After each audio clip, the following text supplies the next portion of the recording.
Here we see cells flowing through the bloodstream, but let's focus on this rolling macrophage that sticks to the endothelial cells that line the blood vessels by adhering to proteins. It's almost like molecular Velcro. The surface of the cell is remarkably dynamic, with membrane proteins that form connections with other cells and respond to external signals. If we flip across the membrane and look on the inside of the cell, we'll see this remarkable internal architecture made up of the cytoskeleton. It's very similar to the structural elements that's holding up the ceiling over your head, but unlike those structural elements, these are very dynamic. They assemble, and in this case we're looking at an actin filament, or several actin filaments assembling, but they can also disassemble when other proteins sever those structural elements. Here we're looking at a microtubule, which is much more complex, but it too assembles and disassembles in some truly remarkable ways.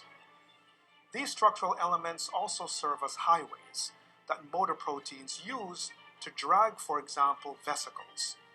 These vesicles are full of proteins and other macromolecules that are distributed throughout the cytoplasm of the cell. Messenger RNAs are transported out of the nucleus and serve as templates for protein translation.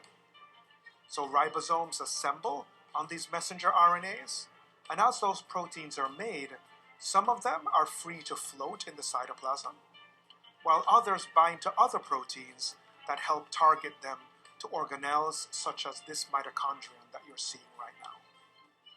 Still, other proteins are translated directly into other organelles like the endoplasmic reticulum. The endoplasmic reticulum releases vesicles, once again containing proteins and other macromolecules. So here we see the Golgi apparatus that's receiving vesicles and also releasing vesicles, some of which fuse with the plasma membrane and dump their cargo into the external environment, and also release transmembrane proteins into the plasma membrane. These proteins can change their shape dramatically in response to external signals.